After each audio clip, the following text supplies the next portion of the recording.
Hello, everyone. We are live. We are live and talking about how to stay in charge. This is a mindset all around COVID-19. It has been probably the craziest week of my life, and I think you all can validate that sentiment because, in the last 7 days, everything just turned, and it turned quickly. And here we are finishing up a work week in the midst of all that's going on. And hey, Leslie Miller, thanks for chiming in. Please ask questions, by the way. So let me share with you the purpose of this, and I'll drag it out a little bit to make sure that everyone can hop on. As I posted earlier, the purpose of this is to walk you through the blueprint and the framework for staying in charge of our thoughts at a time when it is nearly impossible, it seems, to do that. Because of everything that's in front of us, it's so much the challenge is that we are facing it every single day, especially with the media. And this is the blueprint that I've been using, that has been working for me and for my clients. And I want to share a little bit of that with you. And I also want to open this up to Q&A. So I'll walk you through a little bit of what this framework looks like, what the blueprint is of staying in charge no matter what the circumstances are. Hi, Jenny. Thanks for joining in. And then I want to open up for questions, because what I've concluded this week is that there are a lot of questions, and there's a lot of fear, and there's a lot of uncertainty. I think that's might be the biggest piece, and that's the part that's been the most challenging for me, is the uncertainty surrounding what's going on. We don't know. There's a lot of unknowns. I was saying to a couple people this week is that my default mode, hi Jenny, has been my winning formula. Hey Anthony, thanks for chiming in, buddy. Is to wrestle the thing to the ground, to find out the challenge and then run after it and then tackle it and then beat it into submission. That's my winning formula. Winning formula has been for years. And what I learned through this framework and this blueprint is that that's not the surest way to success. And in this situation, hi Emily Anderson, I don't have anything to tackle either, so that doesn't work. And what I want to share with you is what is working for me and what has allowed me. I don't have the answers either, but it has allowed me to stay calm and stay focused and have a little bit of serenity through all of this, even though some would rather have me go on the other side of the fence and cross the line and then start talking about it and become emotionally involved in it. Let me share something with you that came my way today, and I thought it was one of the best explanations to show the contrast between what's going on. Lance Miller was he's one of my mentors for public speaking. He was one of Toastmasters world champion of public speakers. So he wrote today that there are two situations at play. Number one, there's a situation of coronavirus and its mortality. By all accounts, this is a real threat that needs real action. In order to protect our populations, we need to follow what health and government experts recommend or mandate to safeguard ourselves and others. So what he's saying here is that it's important to understand what are the facts and what are the opinions. So the other thing that's at play here is that then there's the frenzied hysteria created by such a threat. It's easy to see why this would occur, because coronavirus is an unseen and undetectable enemy. It's everywhere. It is, and at the same time, it's nowhere. Reports claim you can be infected 2 to 3 weeks before you even know it. There seems to be little we can do to ensure our safety except to retreat and hide. It's like a plot from a science fiction movie of corona zombies. So we have choices here. We can worry ourselves into a frenzied hysteria, or we can look at facts versus opinions. Facts versus opinions. So let's look at some facts. This is helpful for me to see these facts today. Facts. Here are some facts. 99.99997% of the world's population is not infected. Fact number 2, there is no food shortage. Fact number 3, there is no water shortage. Number 4, there is no toilet paper shortage. Facts, not opinions. It is a fact that our political leaders are taking unprecedented measures to stop any spread of the virus. However, these measures are based on opinion of what could happen if the virus is not contained. It is better to err on the side of caution in this matter. So it's important to understand that there are things being done to help us. Hi, Christy. Thanks for joining in. Colleen, thank you. So we're talking about facts versus opinions. So now we have some facts. So a solution is one that I'm recommending. We're all paying attention to the news enough, but there is the undeniable, irrefutable concept here that there's something in that. They will continue to share the stories with us as long as we continue to tune in and let them know that the revenue that's generated from said news is helping boost their ratings, and it's perpetuating. So if we stop watching, hey, Kadeen, nice to see you. If we stop watching, then the ratings go down. But the more we watch, and get this too, psychologically, we all know this, or at least we've heard it at least at one point. Hey, Grant. Hey, buddy, nice to see you, man. Thanks for tuning in this Friday afternoon. If we stopped watching, the ratings would go down. We know this. You read this stuff, right? It's been known for 4,000 years, in fact. They figured this out. Hi, Colleen. So if the ratings go down, they can't have that. It's a business. Media is business. So they know psychologically that we are hardwired. Our brains are wired to pay attention to the negativity. Hey, Brent. So we're glued to it, and they know that. So the more they feed us, the more we're going to be pulled into it. And it keeps on going and going and going. So let's just say, for example, they stop the media, and they decided that they're going to start showing cute, cuddly puppy dogs instead. Cute, cuddly puppy dogs. Everyone would walk away from the screen. It's uninteresting. It's not scary.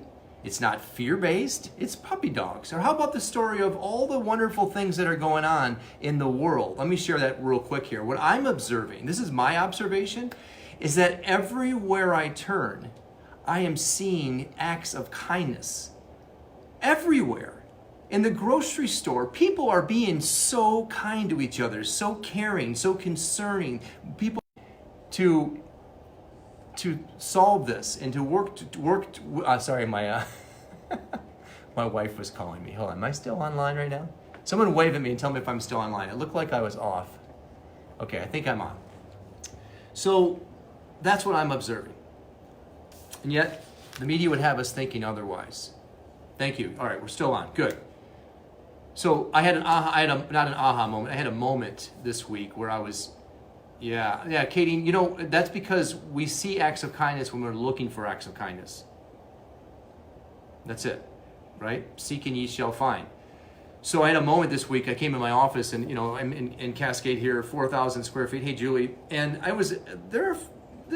My team's here in and out, but I was by myself this one particular day, and I just looked around and I had a moment. It just overtook me. And I realized how real this is. And I sat down in a chair and just sat. And I just got still, and I was sad. I was saddened by what was going on. And then I realized that I've got to flip the script. I have to be a rock. I have to be solid. I have to be a leader for my family, for my team, for my community. I have to be someone who can be relied on and trusted to not freak out. So, they say that you default to your level of training. So that's what I've chosen to do, is to default to my level of training. My training comes in the form of this blueprint that I've shared with you.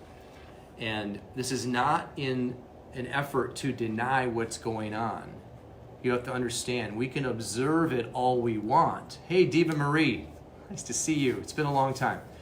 And that's what everybody's doing. So I'm choosing to take the 5% path, acknowledge what's going on, help everybody that is in my peripheral, and then at the same time, focus on what I am wanting. What is it that I'm wanting to see at the end of this? Thinking from the end, not to the end, which means we have to think about the end result. This is like goal setting in a way.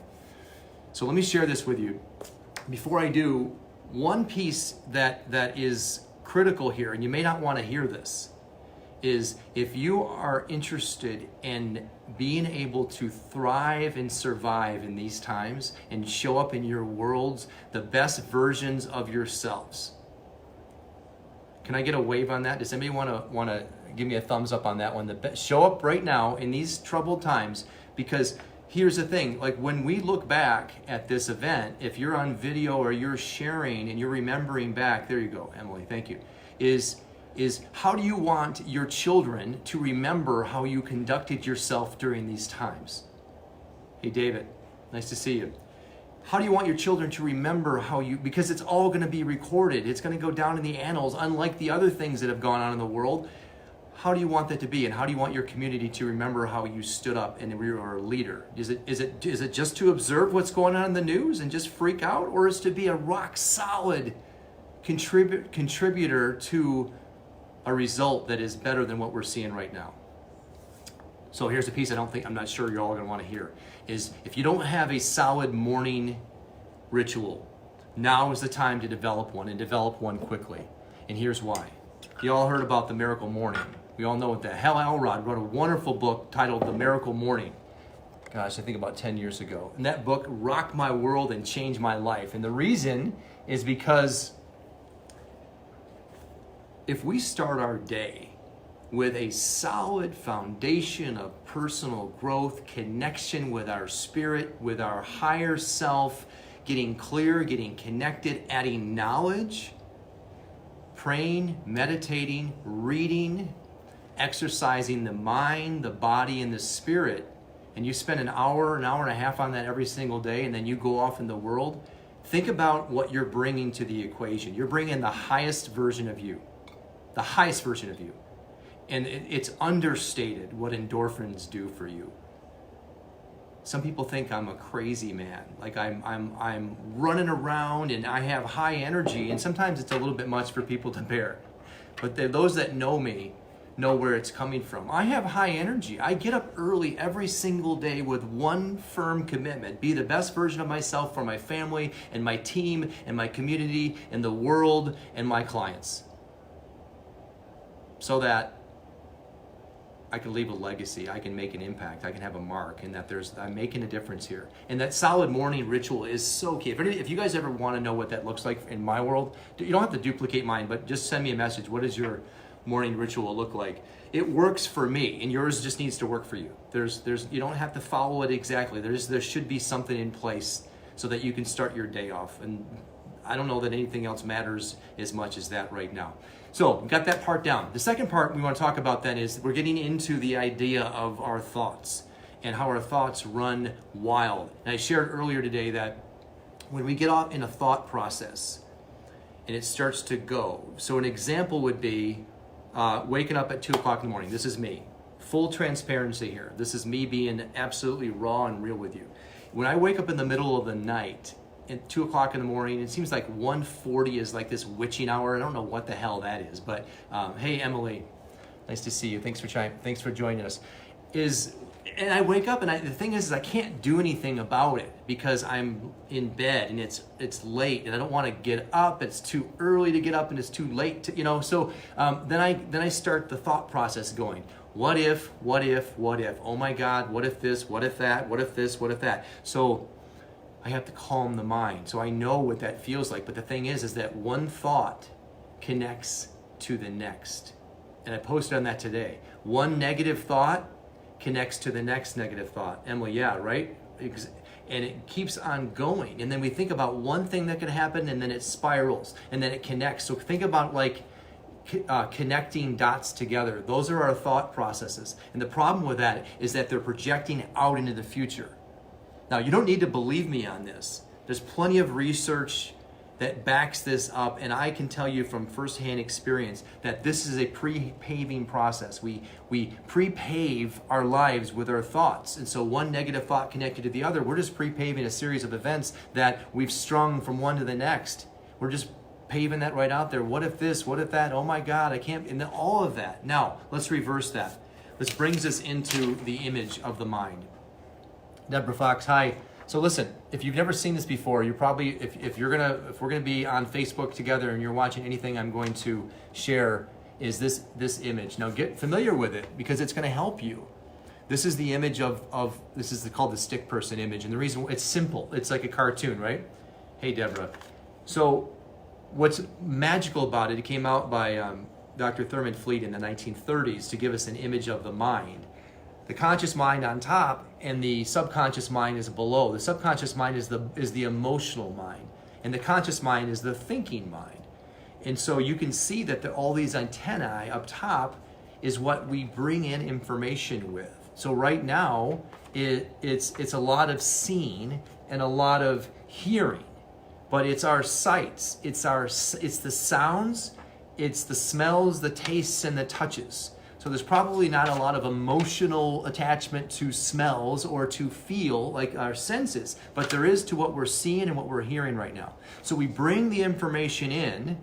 I have a coin, you can see that, and on there, at the very top, look at that, it says the road to ruin. It's important to know this. On the other side it says, and it's actually the road to ruin says a universal poverty strategy, and I'll share with you why in a second. But the reason why this is so important to look at this stick person and understand what this is that when we become emotionally involved in an idea, oh, thanks, brother. Scott Vogel. My friend Scott Vogel, if you guys know Scott, yes, you do. He is the Nothing Bundt Cakes owner, and he's a good friend of mine. He just dropped off some bundt cakes right outside my door, like not a little, but an awesome, hey, Julie, an awesome Santa Claus. So thank you, Scott Vogel of Nothing Bundt Cakes, doing wonderful things. See, this is an example of this. He just drove away. You can probably see his car. But this is an example of people doing awesome things for other people at a time when we need it the most. And if you seek, you will find. So amazing. So where was I? Hey, Jim Cagle, nice to see you, buddy. So back to the stick person. What we think about and we emotionalize. And that's why it's important to have big goals. I was sharing this with a client earlier. If we have a big goal, a big driving force that we're emotionally involved in, we're doing the same thing. We're thinking about it, we're becoming emotionally involved in it, and we're impressing that. Those lines represent impressions on the subconscious mind. And subconscious mind is in every cell of the body, which puts us into massive action. Getting into the frequency of this is getting into the spirit of it. So I'll just bring this down to our level for a minute here. Is when we are emotionally involved in any idea and we impress that upon the subconscious mind, that puts us in a state of vibration. And how we're vibrating is how we're not only attracting things to us in the universe, but also how we're interacting with other people. Some people tend to attract great things to them. People, circumstances, events, ideas come to them because they're in the frequency of what they want. We can only attract to us whatever we are in vibrational harmony with. And that's what this is all about. So consider the doomsday, all the news running, the media, how bad this is, and oh my God, the deaths and all that. If we become emotionally involved in that, then we're running that show. It's the road to ruin. It's a universal poverty strategy. Now, why it's called the universal poverty strategy? Because if I become emotionally involved, I use my senses, my five senses, my sight to observe. For example, let's just talk about finances for a minute. It's a big topic. To observe what's going on financially, if it's not something that's pleasing to me, and I become emotionally involved in that, I'm going to impress the lack side of the equation on my subconscious mind. See, every topic is really two topics. It's like two sides of a stick, one side and the other. Let's just say this is financial well-being.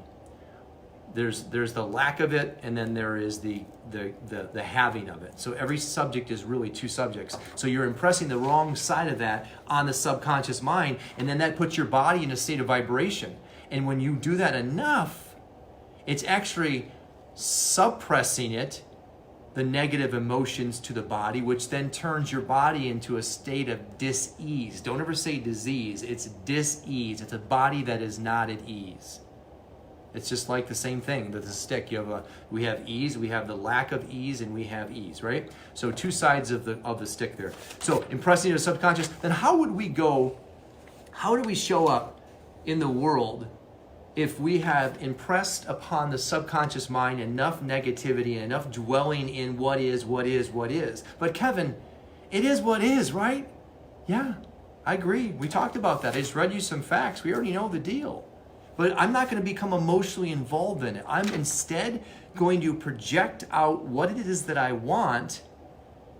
That's right, Deborah. You got it. Exactly. Scarcity and abundance mentalities. Absolutely.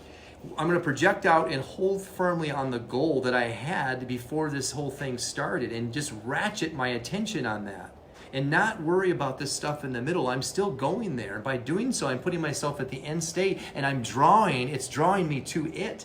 And more importantly, the people, the circumstances, the events that are showing up in my life, and I don't know how that's supposed to happen. That's not my work. That's God's work.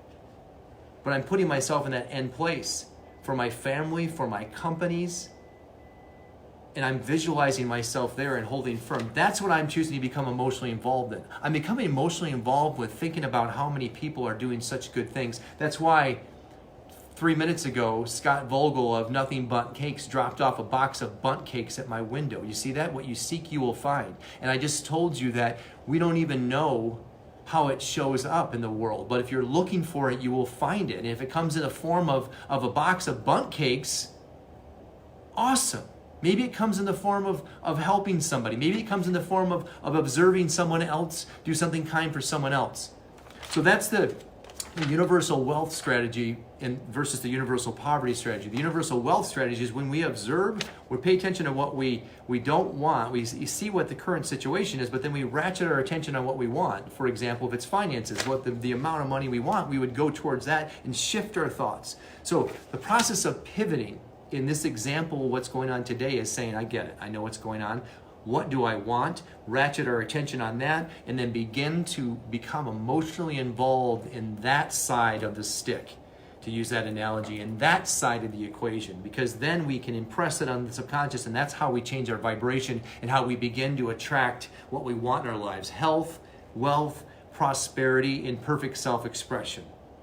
And a box of Nothing Bundt Cakes outside the door, outside the window.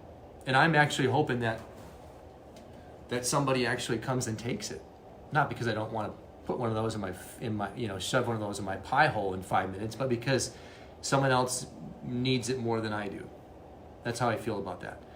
So that's the stick person concept. So let me bring this to you in one other way. Actually, let me do this. I want to open this up to Q&A right now, because if someone has a question and they're struggling with something, I want to open the forum up and just give this open platform, because this is my way of sharing and saying, okay, what are the concerns right now? I have my own concerns, and I'm working on myself so that I can be of massive value to everybody in my world right now, and you know who you are. So if there's who has a question that you'd like to throw up there that I can answer? Anything at all. Like, what is it? What do you do about this? What about this mindset piece? Tell me more about that. I'm open to answering. Just type it right in there. And while you're thinking of your question, I'm going to read something to you from the Money and the Law of Attraction. This is from Abraham Material. So most people give the majority of their attention to whatever is happening. This is exactly right in their experience right now. Which means that if the results please them, they feel good. But if the results do not please them, they feel bad. But that is really going about life the hard way. If you only have the ability to see what is, then things cannot improve. You must find a way to look optimistically forward in order to achieve any improvement in your experience. Well, there it is right there. And some people say that when I get there, I'll be happy. That's not a productive mindset, because unless you're happy, you cannot get there. When you decide to be happy first, then you will get there. Coming from, so it looks like we don't have any questions. I bet you we have questions. They're just not being asked. It's okay. Think of something, anything at all. that is going on right now in your mind or your heart or in someone that you know that we can address right here and now and get this on here, because this is going to be recorded as well. Okay, so we have suggestions coming our way from the news media and from other people. And Joseph Murphy, in The Power of the Subconscious Mind, he wrote this: the suggestions of others in themselves have absolutely no power whatsoever over you except the power you give them through your own thoughts. You have to give your mental consent. You have to entertain the thought. Then it becomes your thought, and you do the thinking. Remember, you have the capacity to choose. Choose life, choose love, choose health. I really like that.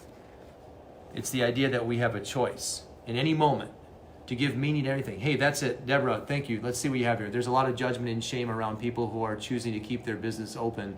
Ooh, hold on, let me see what this is. This is it. Keep their business open, and others for going for a walk with a friend. I feel people are panicking and overreacting. Well, yeah.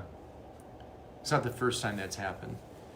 You know, there's a sense of social responsibility too, and that's a real thing.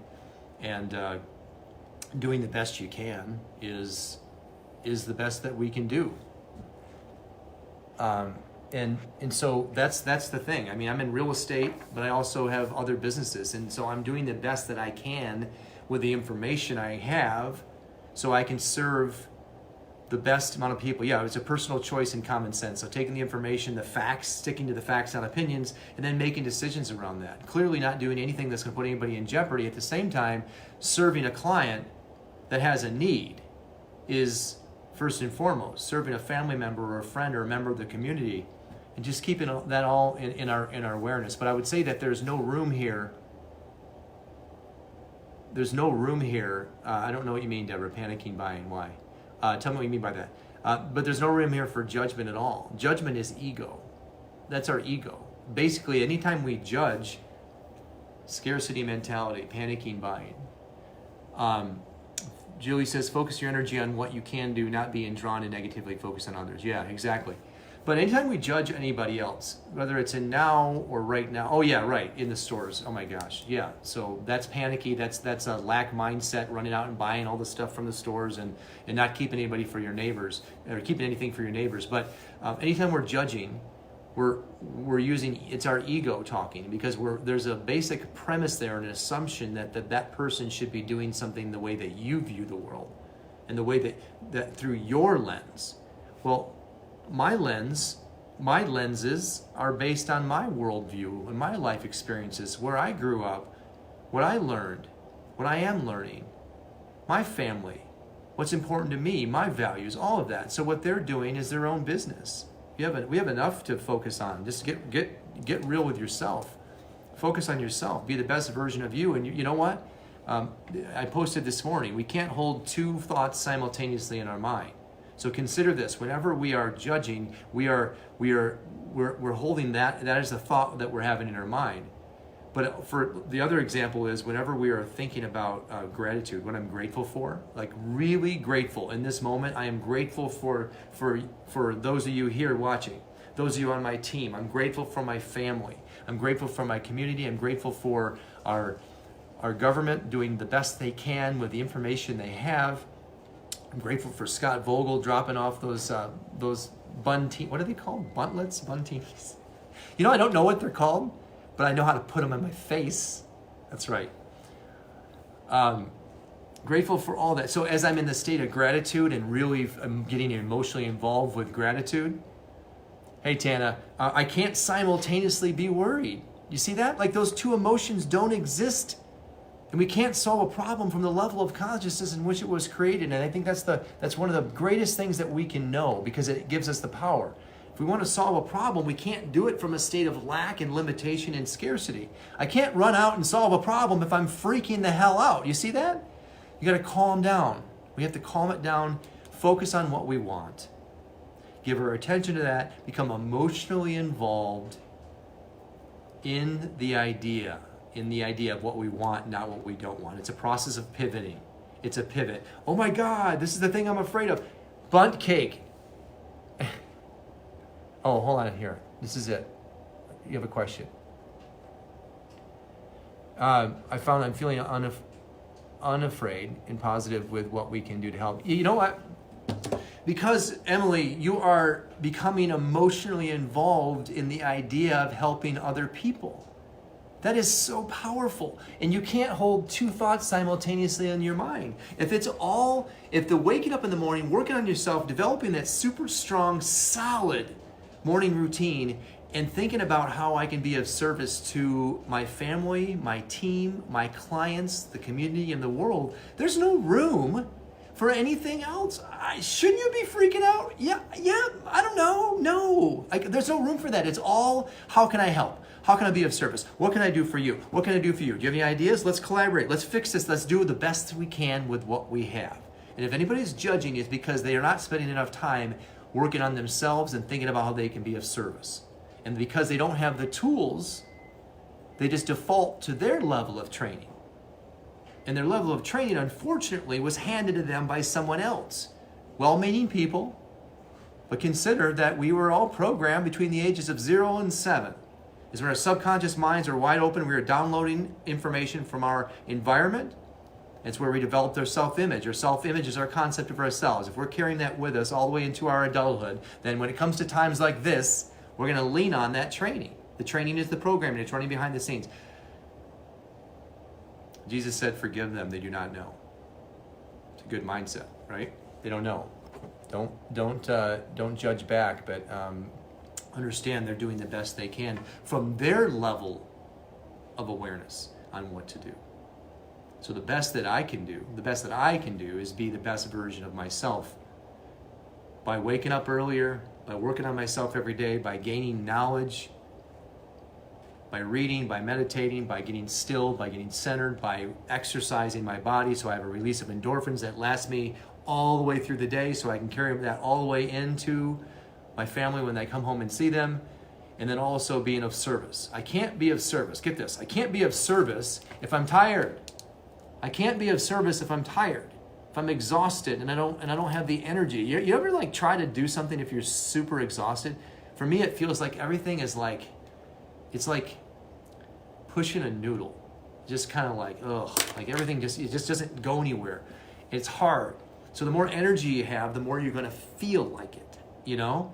Otherwise, you got to force yourself to do something you don't feel like because you don't have the energy. So take care of yourself. Take care of yourself. It's like the airplane analogy.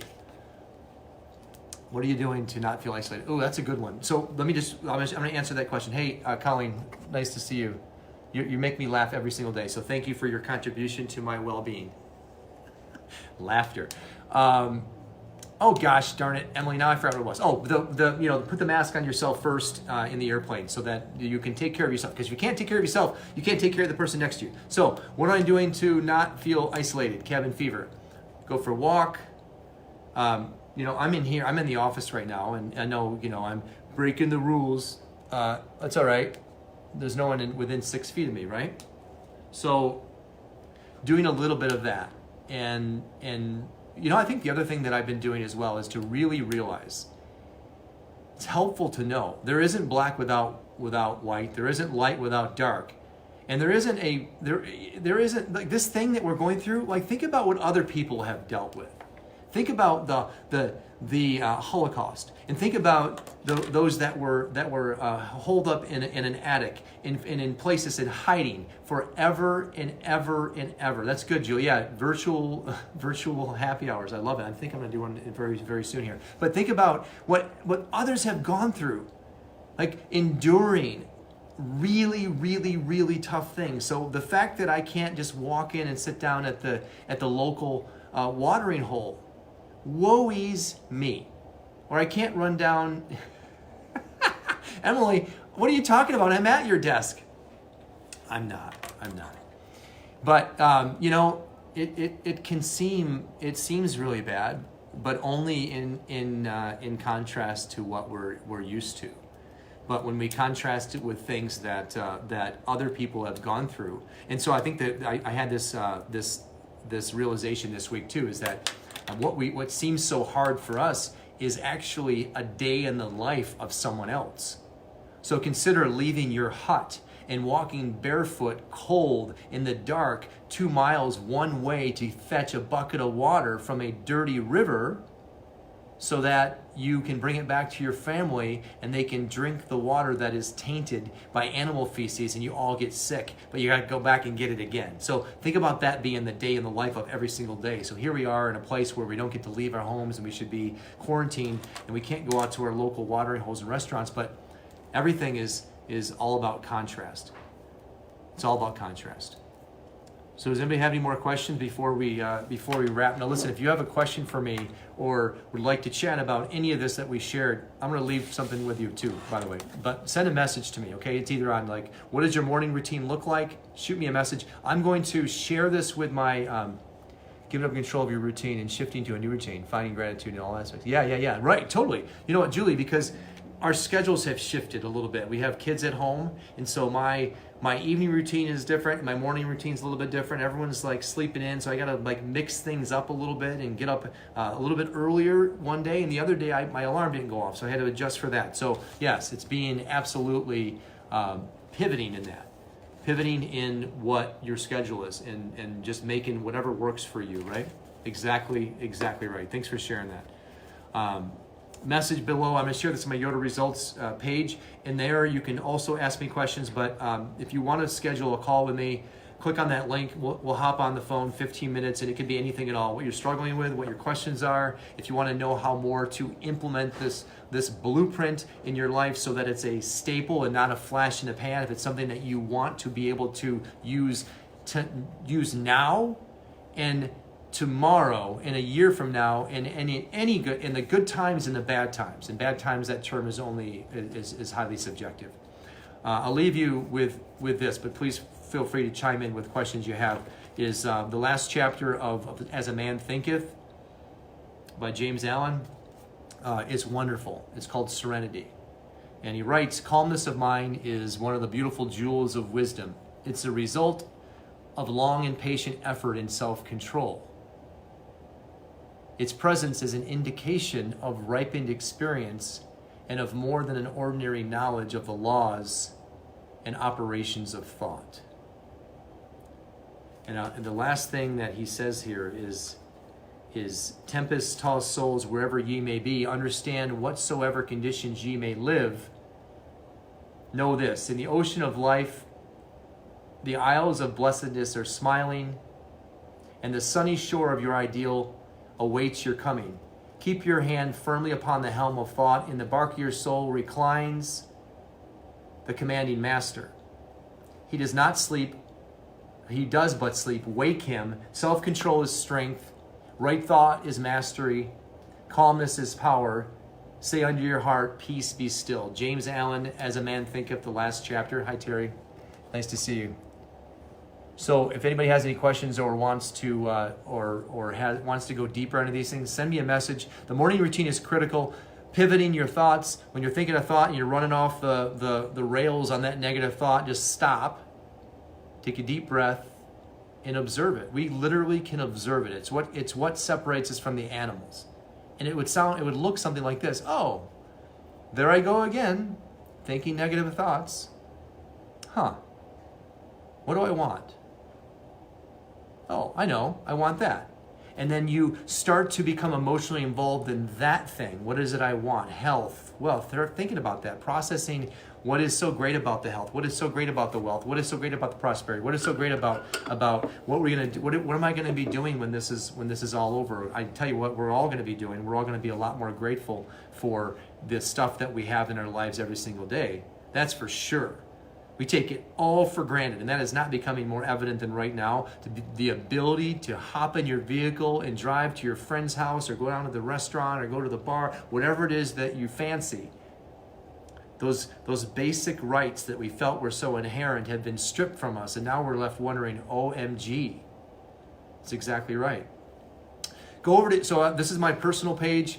I like to share here when it's something that I can help you with and leave you with the impression of increase, one of my favorite sayings.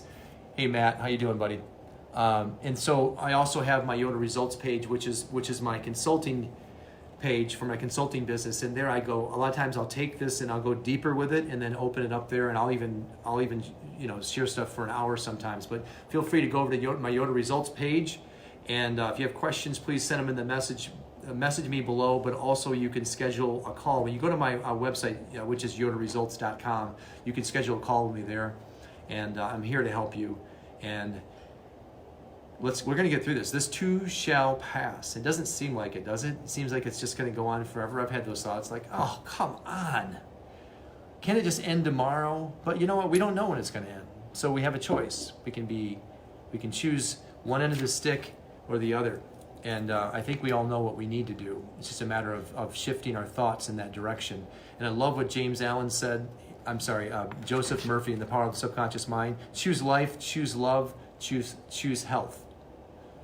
That's right, Deborah. This too shall pass. So I'll leave you with this. As we head into the weekends and we're back with our families, choose. We all have the capacity to choose.